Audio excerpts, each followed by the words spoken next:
Srimate Ramanujaya Namaha. Welcome to the year 2024 and our Golu for this year. This year also, we've split our Golu dolls into two smaller set of steps and have arranged them.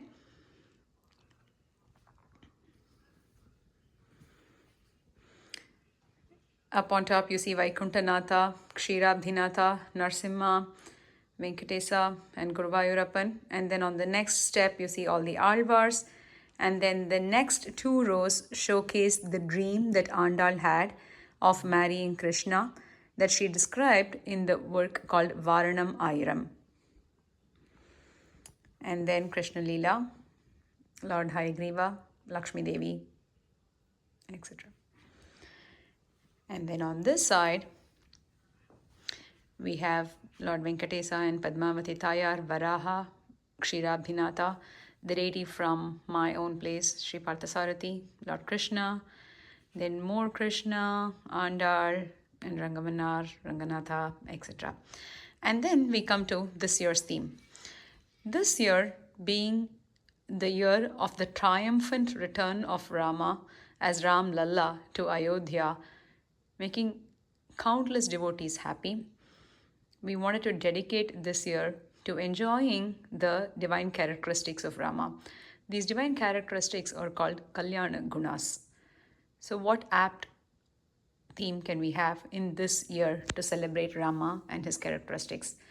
So that's the theme, and please enjoy with me as I walk you all through the theme. Our story starts when Narada visits Valmiki. The first dhyana shlokam of Sri Ramayana goes like this. Tapaswadhyaya niratam tapasvi vagvidham varam naratam paripaprasya valmikir munipunghavam. Where the shloka describes that Narada visits Valmiki. Now at this juncture, Valmiki asks a few questions to Narada, and those questions form the shlokas 2, 3 and 4 of Sri Ramayana. Konvasmin sampratam loke gunavan kascha viryavan dharmagnyascha kritagnyascha satyavakyo dridavratah charitrena cha ko yuktaha sarvabhuteshu kohitaha vidvan kakas samarthascha kaschaika priyadarshanaha atmavan ko jitakrodho dhutiman ko anasuyakaha kasya bibhyati devascha jataroshasya samyuge. Where Valmiki asks of Narada, is there somebody in the world current that is possessing of all of these characteristics? The characteristics that he is asking of are Gunavan, Viryavan, Dharmagnya, Kritagnya, Satyavakya, Dhridavrata, Charitrayana, Sarvabhuteshu Hitaha, Vidvan, Samartha, Ekapriyadarshanaha, Atmavan, Jitakrodha, Dhyutiman, Anasuyakaha, Bibhyati Devaha. So all of these questions or all of these characteristics, do they exist in one person? Now the criteria he lays down are all of these should exist in one person. That person should be living currently. As we all know, Ramayana was written when Rama was still in this Bhuloka. That's why it's called Itihasam. Sri Ramayana and Mahabharata are called Itihasam because they were written down as they happened. The Rahasya or the secret or the inner meaning here is that Valmiki already knew who that is. It's like asking, okay, who is the current president who is also X, Y, and Z? And all of those answers can only point to one person. And that one person is none other than Sri Rama. So Valmiki wants to hear about all of these from Sri Narada Muni. So he asks for all those questions. So to this is how Sri Ramayana starts. And this year, our theme is explaining how all of these gunas or the Kalyana Gunas, the characteristics, are manifested in Sri Rama when he took the Sri Rama avatar. So let's start by explaining each one of those gunas. The first one is called Gunavan. Gunavan means one who has gunas, right? But then one who has good gunas.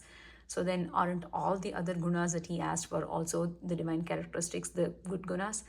But then our acharyas who are so full of mercy have explained to us that when the word Gunavan is mentioned, then it refers only to one thing, and that guna is called Shaushilya. Shaushilya is when a supreme person mingles freely with the lowly without holding anything back and offers them everything that he can. So we can see that in Sri Rama because he is the supreme deity, Sriman Narayana. And when Sriman Narayana decides to take an avataram in this world, Bhuloka, that itself is an example of his Saushilya Guna. Now, Rama is known for his Saushilyam, especially the one that he showcases when he meets the hunter Guha. When he meets Guha, who does not know any of the acharams or the anushtanams or is not as highly regarded as Sri Rama, becomes Rama's friend, and Rama goes to the extent of calling Guha as one of his brothers. Then Rama, or prior to that, Rama offers or submits himself, even though Rama is the supreme deity, he submits himself as a servant of Vishwamitra when he goes to help Vishwamitra with protecting his yaga or yajna. Another example is that of Shapari. When Shapari, who's an old hunter lady, who's been waiting patiently upon her acharya's orders, Rama goes and consumes the food that is offered by Shabari. So these three characteristics or these three examples showcase Rama's Saushilya Gunam. The next Gunam is Viryavan. Viryavan is one who is full of valor. So when Rama fought the war with Ravana during the war in Lanka, people were astonished. People were astonished because they were not sure if they were seeing just one Rama or multiple Ramas. That's how valorous Rama was. They could only see Rama. They could see Rama all the time. They could see Rama everywhere, and they could see all the Rakshasas falling down. That's all they could see. That's how brave and valorous Rama was. The third guna is called Dharmagya. Dharmagya means one who follows Dharma. Now, you can say that a lot of things are Dharma, in which case, how would you know what is true Dharma? Well, the answer is given by Sri Sita Pirati, who says that Andra Samshyam Paro Dharmaha. That means kindness is the utmost Dharma. Rama showcases that at all times. Even when he killed Vali upon the request of Sugriva, after Vali is killed, now Sugriva starts lamenting because his brotherly affection takes precedence over the enmity that the two had, and he starts crying. Now Rama, who himself was responsible for Vali's killing, also cries with Sugriva, showcasing his compassion. Now, when Janaka gets Sita married to Rama, at that time he makes a statement. He says, Iyam Sita Mama Sutha Sahadharma Charitaba. What that means is, Janaka is saying, my daughter Sita will aid you in your dharma. Now, why is that so special? Janaka is one who's supposed to be devoid of all possessiveness, of all ahankaram and mamakaram. Even such Janaka considers Sita as his possession. So he's not able to withhold that, and he says, Iyam Sita Mama Sutta, she is my daughter. And then my daughter is Sita that I am giving you in marriage. She will aid you, Sahadharma Charitava. So she will aid you in all your dharma. And since Sita says that Andra Samshyam Paro Dharmaha, that kindness is the utmost dharma, she is there with Sri Rama at all times, offering that compassion. That is why you will never encounter a situation where Rama killed anyone when Sita was around. All of the killing of the Rakshasas and the Asuras happened only when he was separated from Sita. This is the kindness that she shows, or both of them show, and is represented by the guna called Dharmagya. The next guna is called Kritagya. Kritagya means one who does not forget a good deed. Of course, Rama never forgets a good deed, and in fact, he goes to the extent of bringing or offering the kingdoms of Vibhishana and Sugriva back to them. At least Vibhishana did a surrender to Sri Rama, and upon his surrender, Rama accepted him and gave him the Lanka Rajyam, or the kingdom of Lanka. With Sugriva, he did not even do any such surrender. And Rama actually goes one step further and he gives him the kingdom even before Sugriva is about to help Rama in his quest of finding Sita. That shows how Kritagnya Rama is. The fifth guna is called Satyavakya. Satyavakya means one who speaks truth at all times. Now, we all know that Ramo Dvirnabhibhashate, which means Rama says that he does not have two words or he will never go back on his words. He promises that to Kaikeyi when she is afraid that Rama may go back on his acceptance of the boon that Dasharatha had given her that forces Rama to go to the forest. He says, no, I will never go back on that. And then at some point when they are in the forest, when Sita was taken away by Ravana, Jatayu, the vulture, tries to protect her and in the process is in his deathbed. And when Rama visits Jatayu, Jatayu tells him of what happens. And at that moment, at that point, Sri Rama bestows moksham to Jatayu. Now here there is a question. Well, in the Rama Avatara, Rama has always said that he's maintained that he is the son of Dasharatha and he's a human. So how can a human bestow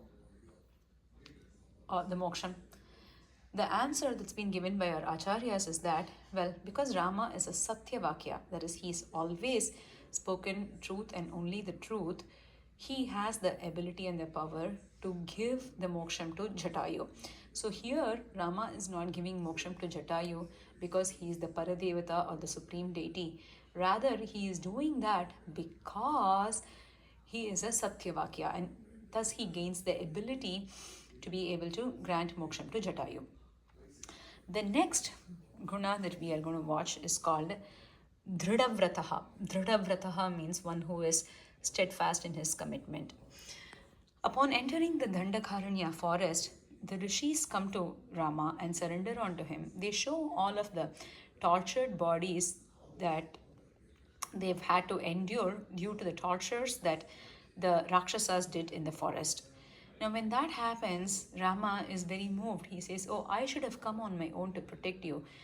Instead, he feels bad that the rishis had to come and ask for protection. So he vows to kill the Rakshasas and to protect them. At this point, to test his resolve, Sri Sita, she asks him a question. She says, Rama, there are three papas. The first one is saying a lie. The second one is taking away somebody else's wife. And the third one is parahimsa, that is torturing somebody else. She says that I know, and the whole world knows, that you are never to speak a lie or you're never to go and seek another woman. But why are you now going into this trap of parahimsa? Because there is no enmity between the Rakshasas and us. When that has happened, why would you want to go and fight them on your own? Why do you want to seek a fight with them? To that, Rama says, Apyaham jivitam jahyam tvam va sithe sa lakshmanam natu pratignyam samsritya brahmanebhyo viseshataha. He says, O Sita, I may forsake you, I may forsake Lakshmana, but I will never go back on my promise to the rishis and the brahmanas, and it is my duty. I have taken up that promise and I will do that. So that is his Dhridavrata. The next guna is called Charitra. Charitra means one who is with good characteristics. There are many good characteristics that we can think of when it comes to Rama. But here we are showcasing this guna that is called obeying the elders as part of the Charitra. So when Rama goes to help Vishwamitra with his yagam, at that point Rama is taken so that he can protect Vishwamitra's yagam from the Rakshasis like Tataka. So at that point, there reaches a point where Tataka has to be killed. Rama hesitates because she's a woman and it is against the Shastras to kill a woman. But then Vishwamitra explains to him that due to what she does, she cannot be considered a woman and it is right to kill her. Rama obeys the orders of Vishwamitra and goes on to kill Tataka. Another example is when the Vanavasha is over, when the time that they have to live in the forest is over. At that point, Bharadvaja Muni insists that Rama should come and take a feast.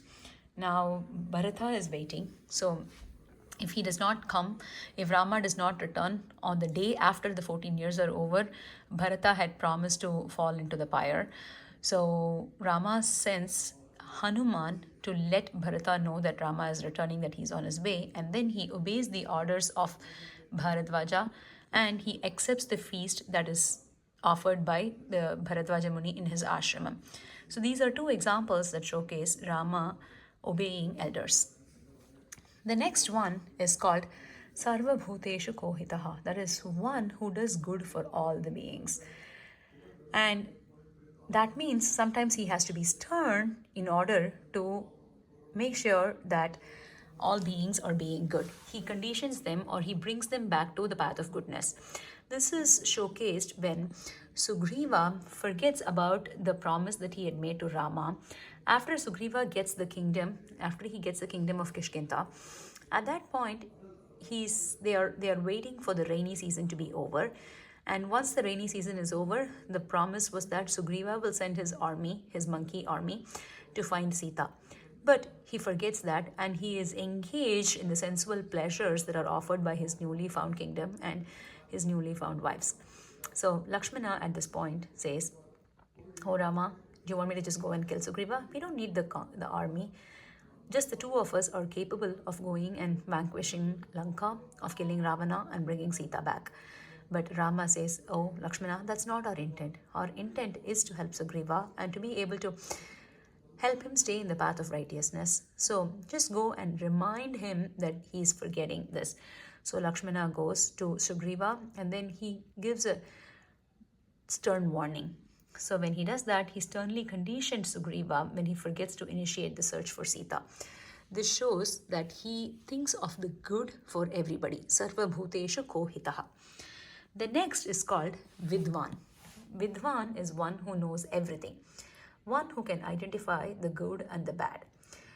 Well, for Rama, the point of knowing the good and the bad is not to punish somebody for the bad, but to accept them.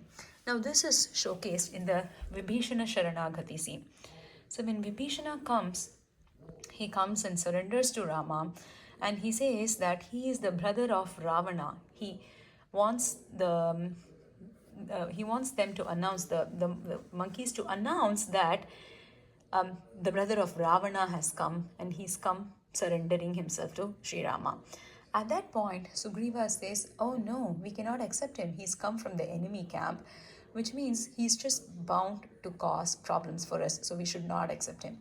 At that point, Hanuma says, "Oh no, you're wrong, because I have seen Vibhishana in the Ravana's court, and Vibhishana is a good person, so we should accept him." Now, the decision is with Rama. When the decision is with Rama, Rama says that, "Well, I've heard both of your opinions, but the point is not that I should accept him because he does not have any doshas or he does not have any miscomings. But the point is that I should accept him because he has come and surrendered to me. So, Sugriva, I reject your position that I should not accept him because Vibhishana has faults. And Hanuma, I reject your position that I have to accept him because he is good. Regardless of whether he is good or bad, I am going to accept Vibhishana because he surrendered to me." So in this case, Rama, as the Vidwan, knew all the shortcomings, knew all the good things, yet he uses that to accept everybody that has surrendered to him. That is a true quality of a Vidwan. Now, another meaning of Vidwan is also Sarvagya, that means one who knows everything. So Sriman Narayana, Rama is none other than Sriman Narayana. He knew Gajendra's calling and he came rushing to protect the elephant from the clutches of the crocodile. Now, just because one is a Vidwan, one is very learned, does that mean they are actually smart? And to learn about this smartness, we are going to digress a little bit and hear two stories. The first one is of a guru and his 4 sishyas who are considered as Vidvans. They are very learned. They are very learned, and they go to another city. And when they go to another city, they are to be greeted by a very wealthy man in that city who will do all of the arrangements for the guru. So the guru sends his first shishya to the palace of the wealthy person. So the person enters, and this wealthy person is also very fat. He's very stout. So now, because this Sishya, the Guru and the Sishyas, they are all Vidvans. Because they are Vidvans, they are always in contemplation, they are always inquisitive, and they are always one who want to learn more and who go through the logic and such. So when they do that, so when the first Sishya goes, then he starts having a question in his mind. The question in his mind is, well, the palace is pretty big, but the entrance to the palace, that is very, very small. There is no way this fat person could have entered the palace. That's the question that arises in the Vidwan's mind. So he blurts out his question to the person. He says, oh, I'm very, very curious to know one thing. And that is, how did they build this palace? How did you get inside this palace? It's impossible for you to have entered the palace after it has been built, because the doors are so small and there is no way you could have fit in through it. So does that mean that they built the palace around you? So this question really offended the fat wealthy man, and he locks up the first Sishya into a room. Because it's been a while and the Sishya did not return, the Guru sends the next Sishya. The next Sishya, because he's a Vidwan, understood what happened by inquiring about the situation. But then he also falls into a similar trap. He goes and asks the Vidwan, he goes and asks the wealthy man now, oh, why is that even a question at this juncture? Does it matter whether they brought you in or whether you were able to come in and all of that? Well, what matters now is what is going to happen when you die. When you die, how will they take you out of this small door? Well, this really upset the rich man, and he locks up the second Sishya also. Here comes the third Sishya. Now the third Sishya also inquires what happened, and then he says to the wealthy man, are these even valid questions to ask? How does it matter whether you came in, how you came in? And so what if you're fat? You know, if you pass away, we'll just chop you into pieces and put you into baskets and then take you away. What's such a big deal about that? Well, this really angered the wealthy man, and he puts the third Sishya also into a locked up room.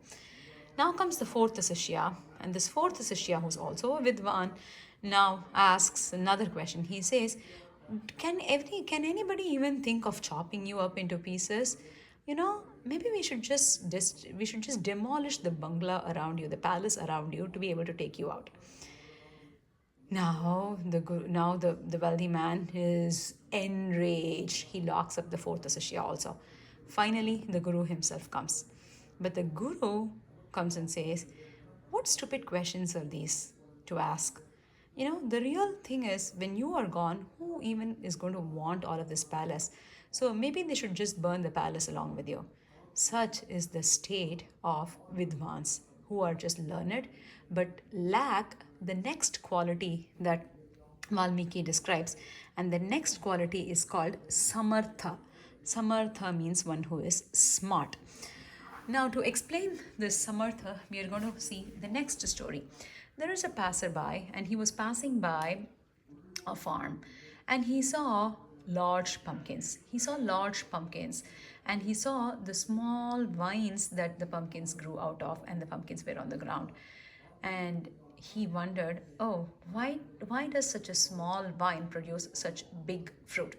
And then he also saw a banyan tree. And when he saw the banyan tree, he was like, oh, this tree is so huge. But he saw the seeds of the banyan tree, and they were so small. So when he sees the seeds of the big banyan tree coming from a small seed, when he sees the big banyan tree coming from a small seed, and when he sees the big pumpkin coming from a small vine, he's like, the creator isn't so smart after all. Because if he was smart, why would he put such a large tree in a small seed and such a big fruit beside a small vine? And thinking such, he just goes to sleep. He falls asleep under the shade of the banyan tree. When he does fall asleep like this, there is a cool, gentle breeze, and then that cool, gentle breeze turns into a slightly stronger wind, and in the wind, all of the seeds from the banyan tree fall down. So when he wakes up, he sees himself covered with those seeds. Now the reality sets into him. Now he realizes that if the big banyan tree had such large seeds or fruits like the pumpkin, then when they fell down, he would have died.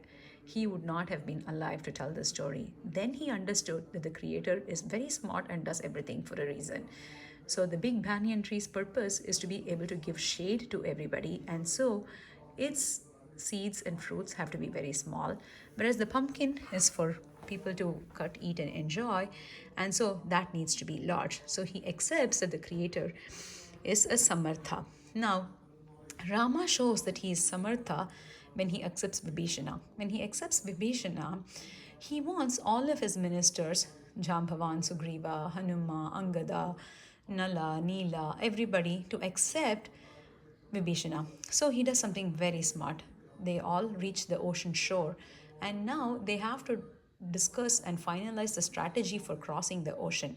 And for that, Rama could have picked anybody. He could have picked Jambavan, who's very wise. He could have picked Hanuma, who's already crossed the ocean once. But he picks Vibhishana for advice. And he shows to everybody that they should acknowledge and accept Vibhishana because he himself is doing that. So he shows that he is a Samartha by asking Vibhishana for advice to cross the ocean.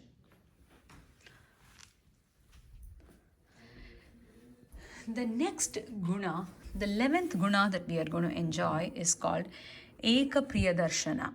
Eka Priyadarshana means one who is always beautiful and pleasing. Foresight. Now, nobody needs to talk about the beauty of Rama. We all know that Rama is super beautiful. And his beauty is such that even King Dasharatha would want to keep watching him. So he'll ask for Rama to come, then he'll ask for Rama to go so he can watch the beauty of his back and come back again.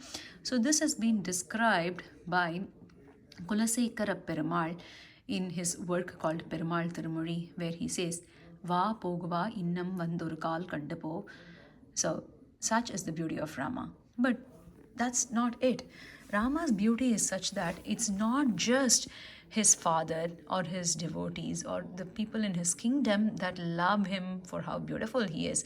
Even a Rakshasi, Shurpanaka, who came was attracted by his beauty, and even after her nose was chopped, when she goes back to complain to her brother Khara, after her nose was cut off, when they ask her about how Rama looks, she says, oh, that Rama, he is Tarunau, Rupa Sampannau, Sukumarau, Mahabhalau, Pundarika Visalaksha, Uchira Krishna Jiramparau. That is, she says how beautiful Rama is. Imagine this, she's just been hurt, her nose has been broken. At that point, she is praising the beauty of the enemy. Such is the beauty of Rama. Now let's take Hanuman. So Hanuman comes, and for the first time he's been sent by Sugriva to see who have come, because both Rama and Lakshmana, they have come in the form of ascetics. Now, when Rama sees them, when Hanuman sees them, he's just blown away by their beauty. And he asks them, oh, who are you? Who are the two of you? You look like you're a great princess, but yes, yet you are dressed like ascetics. And why are you not covering the beauty of your bodies with ornaments? He says, Ayathascha suvratascha bahava parighopama Sarvabhushana bhusharha kimartham na vibhushitaha. Kimartham na vibhushitaha. Why haven't you decked yourself up? And why haven't you decked yourself up to hide some of your beauty? Because I just cannot bear to see the plain beauty that you have. Such is the beauty of Sri Rama. It is also said that one who did not see Rama, or one who was not seen by Rama, would not forgive himself. And such is the beauty of Rama's sight on others. All of this is described or are given as examples or meanings for the quality Priyadarshanaha. The next guna that we are going to see is called Atmavan. Atmavan means one who is a jiva, dhrutau, dehe, svabhave, paramatmani. So in this example, we are only going to pick one guna, which is jiva. Jiva means a jivatma. And here Rama submits himself to Vishwamitra and says that he is here to serve Vishwamitra Muni. There he shows that he is Atmavan. The next guna is called Jitakrodha. Jitakrodha means one who conquered his anger. Just like how if we conquer something, we will have it and we can use or dispose it. We can use something for at our own disposal. Rama had anger like that. So he had complete control over his anger. And he will use the anger when he needs it. He will acquire it. He will take it like he takes a weapon and he will put it back. When the king of the ocean does not heed to Rama's surrender and does not come to offer his way, at that point, Rama acquires anger. He's not angry himself, but he acquires anger and he says, "Oh Lakshmana, bring the bow and arrow. I am going to dry the ocean all up." There he shows that he is one who has conquered anger and can use it and dispose it when he needs. That's Jitakrodha. The next guna is called Dhyutiman. Dhyutiman means one who is radiant. And Rama's radiance is Sita. Sita herself says that Ananya Raghavenaham Bhaskarena Prabhayatha. That is, I am the radiance of Rama, just like how a sun has the rays as its radiance, right? I am Rama's rays and you cannot separate me from him. And so it's so wonderful that Rama also says, Ananyahi Maya Sita Bhaskarena Prabhayata. He says that, oh, Sita is like my rays. So she, just like how the sun has rays, Sita is my rays. So that radiance is called, one who has that radiance and is radiant is called Dhyutiman. The next guna is Anasuyakaha. Anasuyakaha means one without jealousy or envy. Now that is the literal meaning. Now the deeper meaning of Anasuyaka is that accepting the meanings of the Shastras is Anasuya and rejecting them is Asuya. Now when Rama is in the forest and when Bharata comes with Valmiki and others in the kingdom to request Rama to return to Ayodhya, at that point there is a rishi called Jabali who speaks against the Shastras. When he does that, Rama rejects him and he condemns the Jabali rishi when he speaks against the Shastras, thus showing he is an Anasuyakaha. The last guna that has been asked as a question by Valmiki Muni to Narada is Jatharoshasya Bhibhyati Deva. That is, one who is feared by the Devas when provoked or when is in battlefield. Now this is complementary to the 13th guna called Jitakrodha. In Jitakrodha, it is mentioned that he's conquered his anger. And at this point, the guna that's been described is one who has so much fury and anger that he'd be feared even by the Devas. And the example that is given for this is when Ravana injures Hanuma. When Ravana injures Hanuma, at that point, Rama fell in the clutches of anger. So the guna here is that Rama has always had anger in his control except when his devotees are tortured.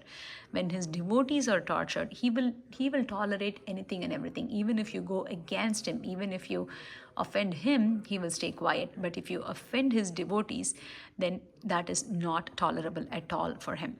So this is described by Valmiki in the shloka, Tatho Ramo Mahatejo Ravanena Krithavranam Drishtva Plavanga Shardhulam Krodhasya Vashame Ivan. That is, when he saw that Hanuman was tortured or when Hanuman was hit, then Rama fell in the clutches of anger. Kopasya vashame ivan. Krodhasya vashame ivan. That is, he fell into the clutches of anger. And at that point, anybody and everybody that saw him feared him, even the devas. So that is the last guna asked by Valmiki. Jatharoshasya bibhyati deva. So these 16 Kalyana Gunams that are described by Sri Rama, that are showcased by Sri Rama, make him the complete Purna Chandra. So that is why Rama is called Purna Chandra, even though he was born in the Kulam of Ikshvaku, which is supposed to be from the solar dynasty. So let us all surrender to this Purna Kalyana Guna Ganana Sri Ramachandra Murthy and spend our lives in his service. Alvar Empiramanar Jiyar Trivadigalai Sharanam.